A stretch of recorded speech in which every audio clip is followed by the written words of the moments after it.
ভাইরে ভাই, দুই বান্ধবী এখন সতীনের মতো অনলাইনে এসে লড়াই করা শুরু করে দিয়েছে। এদিকে আদিবা মিম তানিশাকে উদ্দেশ্য করে পোস্ট দেয় আর তার পাল্টা জবাব দিয়ে দেয় তানিশা।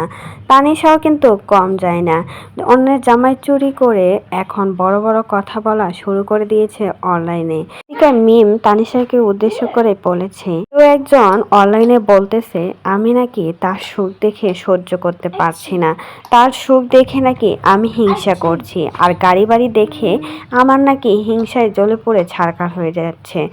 বলি কি, তার সব কিছুই আমার জন্য। যে সুখের কথা বলা হচ্ছে সেই সুখটাও আমার পাওয়ার কথা ছিল, কিন্তু আল্লাহ হয়তোবা আমার ভাগ্যে লেখে নাই।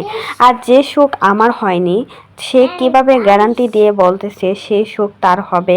কোনো একদিন হয়তোবা লাথি দিয়ে আমার মতো বের করে দেবে। নতুন কাউকে খুঁজে পেলে তখন আর এসবের প্রয়োজন পড়বে না।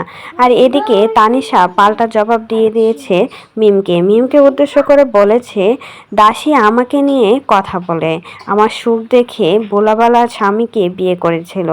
যখন আমার সাথে ওর প্রেম চলতো তখন বুলিয়ে বালিয়ে নাজিমকে বিয়ে করেছিল, নাকি বিয়ে করেছিল। আগে থেকেই নাকি তানিশার সাথে পরকীয়ায় লিপ্ত ছিল নাজিম, অথচ তানিশাকে বাদ দিয়ে নাকি নাজিম মিমকে বিয়ে করেছে। কারণ তাবিজ কবজ করে নাকি মিম নাজিমকে বিয়ে করেছিল, কিন্তু সেই সংসার বেশি দিন টিকে থাকে নাই, সে আবারও নাকি তানিশার কাছে ব্যাক করেছে নাজিম। এমনই উদ্দেশ্য করে কথা বলেছেন তানিশা, অথচ সেই তানিশাই কিন্তু মিমের হাজব্যান্ডকে কেড়ে নিয়েছিল। এখন সিম্পিতি কামানোর জন্য কতই না নাটক করছে।